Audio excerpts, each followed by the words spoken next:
Hey guys, second fan of the night. Second fan of the night. This is a leading edge, awesome 60 in brown. For behind the scenes footage and additional content, go to patreon.com/dspiffy. This week's edition of brown. So this is the same one that everybody has seen for years in the organ shop. The unheated garage. Unheated garage there. Where those two Woolworth lights are. That's true, where the Woolworth half pipes came from. Yep. So we were, basically we figured we would test some 60-inch fans with the CFM, and I realized I'd never actually done a full test video of this one. So we're going to throw it up there and do it. This is a very important childhood fan to me. Have you ever played or seen a show at the Barrymore Theater?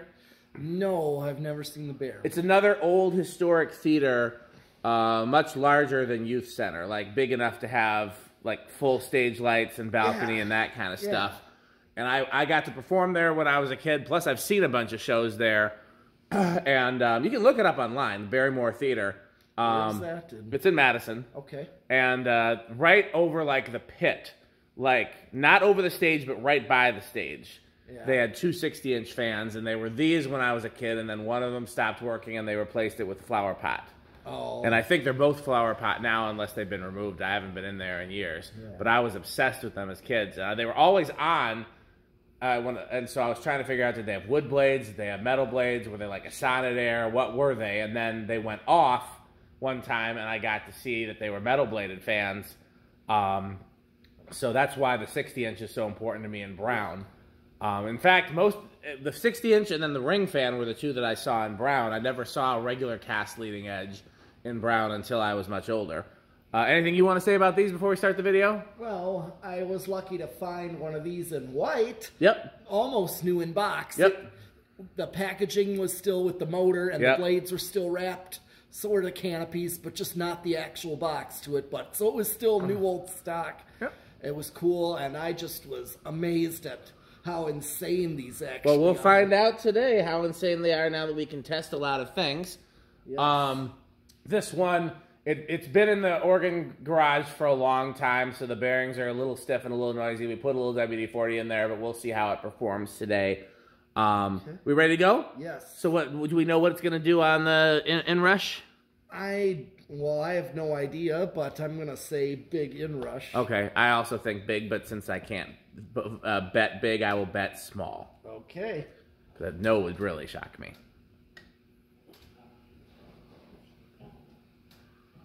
I guess I should have guessed no. I think it's actually no inrush. When we were testing it before, I seem to remember. I remember testing this before, meaning with mine. Yeah.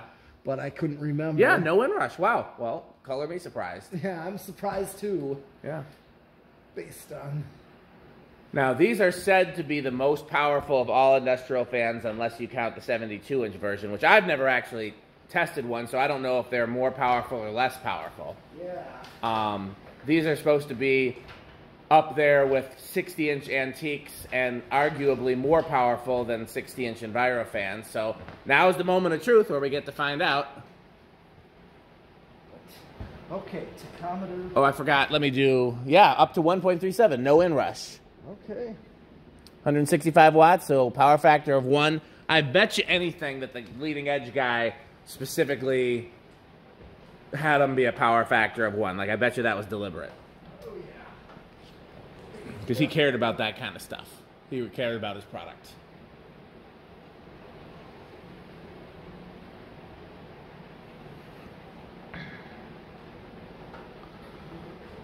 Yeah, the brown blades are probably harder to get a reading than the white.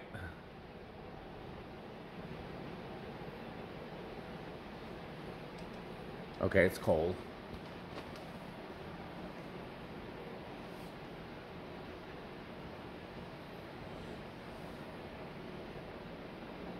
$1036. Yeah, 1,036. So that's actually a hair faster than the Agrifan we just tested. That's 345. I would have thought this would be slower because the blades are much larger. So that definitely does indicate that this is going to be more powerful. However, it's drawing twice the amount of current, so it better be more powerful. Yeah. Because, CFM, I'm really good. yeah, try a few different.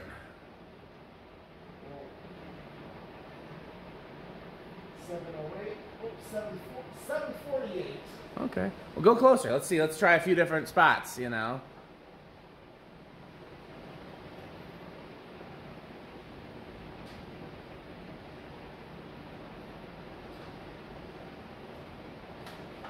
What happens when you go a little closer to the end of the blade? Reduced. Okay.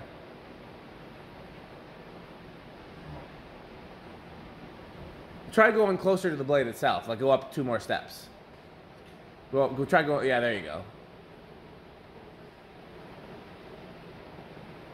Too close, I get reduced. Okay. So what's the highest number? 728. You 748. I thought it hit before. Yeah. Yep, I just got that. Okay, 748.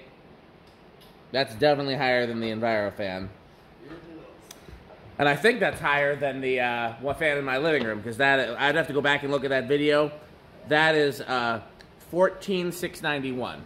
So if we're rounding, that is almost 15,000 CFM, which is definitely.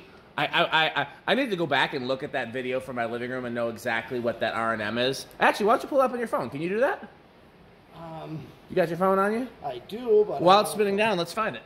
Okay. Just, you know, search for Dan Spiffy CFM and see what comes up. And we can look for that while we're doing the thing. But yeah, because this might be the most powerful fan we've tested so far, which... oh, here's the... yeah, that's that. Go first try.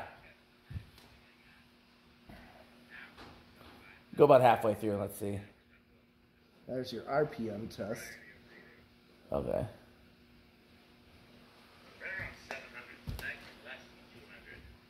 Yeah, I was surprised at how slow that is in comparison. That one's under 200. It doesn't look like it, though, but it's just those steep pitch blades. Yep, I'm trying to... Oh.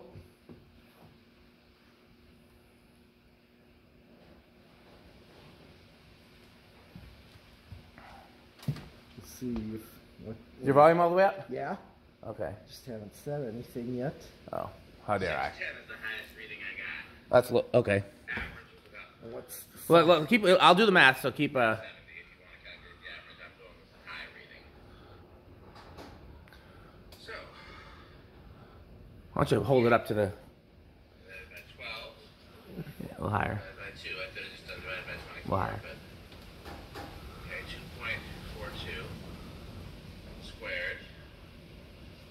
You're figuring out that. Times pi.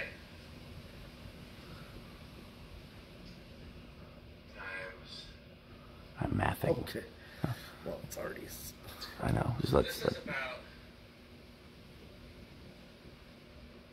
a little over 11,000. Okay, I was remembering wrong. Okay, and this is like 15. Yeah, so that's significantly more. And in fact, much to my surprise, that stupid Walmart fan actually beat the fan in my living room. I was remembering wrong. Which Walmart? The one over there that we thought was junk. Oh, The Airmaster. oh that. That was 12 something. Oh, wow. I know. I can't believe it. We got to test some more of those. You weren't here for that test. Right. Okay, well, since it stopped already. Where do you think it's gonna? Where do you think it's gonna?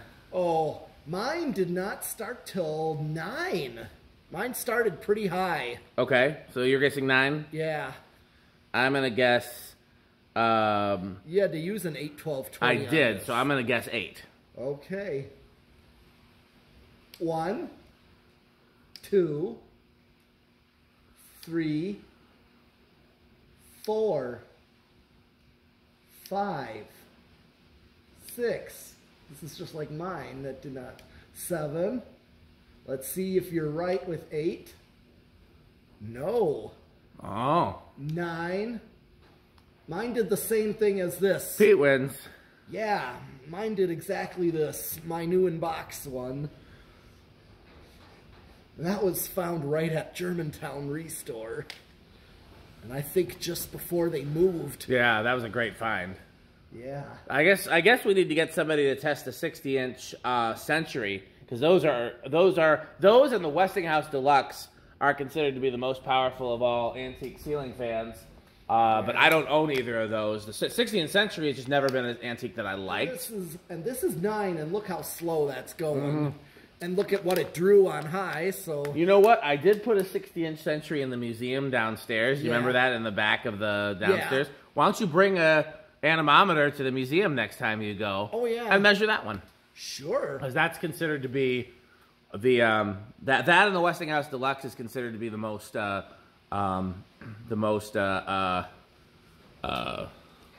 powerful antique. I will ask Chandru, because I believe Chandru has a Westinghouse Deluxe. I'll ask him that if I buy him an anemometer, will he measure the Deluxe? Okay. Well, here is 10. So, yeah, even an 8, 12, 20, you're getting it's not going to go on 8. No. So you were probably better off with a solid state. I know. That when I installed those fans at the organ shop, I was on a kick where every fan had to be dead silent. I did not want even the slightest bit of noise. And the thing is, that's in a garage. I know. I don't know why I cared. But I think it's because back then, I used to do a lot of things in silence. I didn't always have the TV on. I didn't have a lot of loud ballasted lights. And so I think that's why. And I just, but now, I mean, who cares? We got solid state on all these fans. Okay, here is 11. So yeah, this definitely would have been better on solid state. And oh yeah, it was intended for it. Not to be a spoiler, but we did have to use a solid state control when we were setting up the fan. So we know that it's not egregiously noisy. Needs a little balancing, looks like. Right.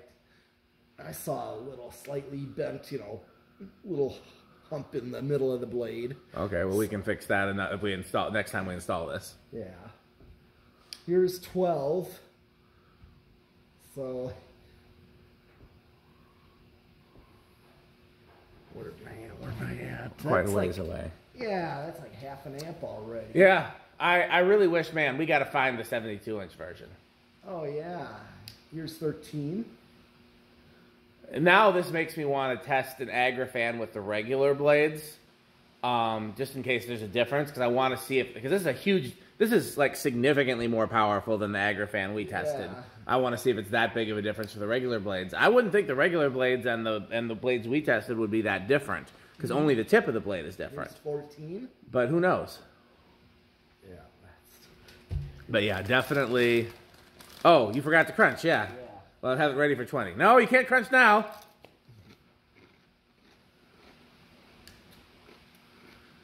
You've betrayed our sponsors. 16. 17. Still pretty slow, like medium low already. Yeah. 18. Well, the thing is, you could always make your own control for one of these, too. Oh, yeah, you would have to. If you wanted capacitor values, you could do like 19. Let's see where it goes. Let's see where it becomes impractical, because that'll help determine. Here's 20. Crunch, crunch, crunch, crunch, crunch, crunch, crunch. What kind of Fritos are those? Oh, those are good. Chili cheese Fritos. Nia taught me to do something that I can't believe I never thought of. When she makes chili, instead of putting like saltines or oyster crackers in it, she puts chili cheese Fritos in the chili. Wonderful life hack. I wish I would have thought of it years ago. I wish I would have tried that chili that Shawnee had earlier today. That looked really good. You eat chili? Is chili metal? I don't eat it very often. I like chili. That's one thing I can eat and not get sick of, especially in the winter. It's just so warm and comforting. This is 20. That's at 0.81. Man. 22. I'm just going to go right. Can't believe how much higher this performed than... I'm just going to go right to 30 because I know that's just over an amp already at 30. Okay, so 30 is still a reasonable speed. So I think if we were to make a control for this, what about a 10, 20, 30? That's possible. Yeah, you saw what 20 was. Because 10 was pretty low. 20 was like a medium low, and then this 30 is still just a medium. I mean, we could even go higher than this. Well, you know, if you did 10, 20, 30, you'd just have your 10 and your 20. Yep. Because that would be easier to make. Yep. If you think about it, because that's how they do it. That's what I'm suggesting, yes. This is 30, 32, 35. I'm just going to max it right out at 40. Honestly, well, hit high. I want to see what the difference is. Oh, yeah. I was going to do that anyways. I knew there'd be quite Okay, there's still a big difference. So really, okay, so what values would you pick? Because 40 wouldn't even be that bad of a value for medium high. So you could do 15, 25, and then 40. The problem is those values would be hard to, like, after you get over a certain size, capacitors are, like, pretty much you're just going to find, like, 10, well, it might be 15s. I got to look and see. Yeah, what about maybe like that? But I just think 10 and 20 is going to be the easiest to do. As long as you don't think that medium high is too slow. That was my only concern. Right, but still, you're just... Yeah, 10 and 20 would be easy because even if you can't find a 20, you can use 3 10s. Yes. So, okay, well, it's cold. Let's move on to solid state, which, again, Pete and I cheated, so we know that it's... Okay, based on our like brief test, yeah. Are you thinking bedroom quiet or are you thinking living room? Because we know it's one of the two. I'm thinking bedroom. Okay, well, I'll guess living room, but I think you're probably right, but we'll find out shortly. Okay.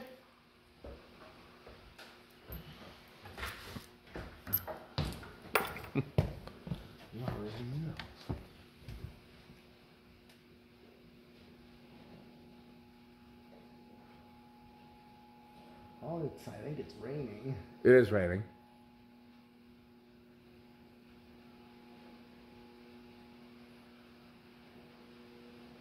I would...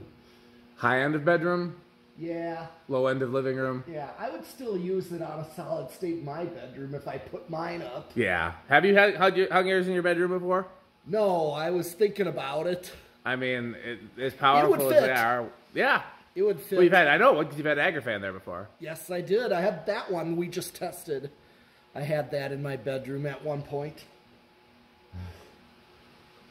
Okay. Well, now it's getting quieter. It does seem like it quieted down, didn't it? Yeah.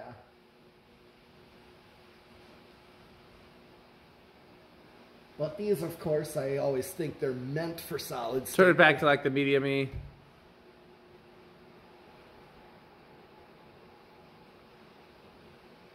Yeah, it's not that quiet, but the wind noise overpowers the motor noise pretty quickly.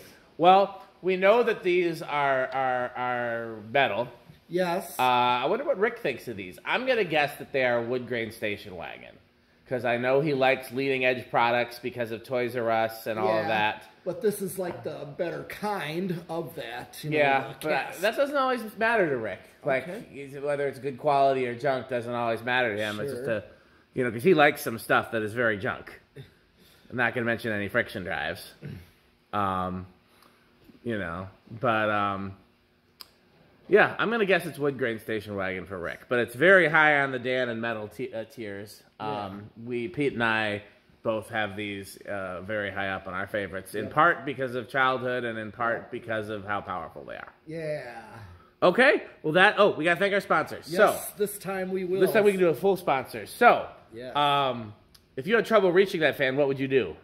Buy Fanstick. To find out more, go to buyfanstick.com, fanstick.biz, and lightstick.biz. And if that's not enough, for the sexier Fanstick, go to buyfanstickxxx.com, which is 69% longer and harder than regular Fanstick. I'm a little hungry, Pete. I haven't eaten since we had lunch earlier today.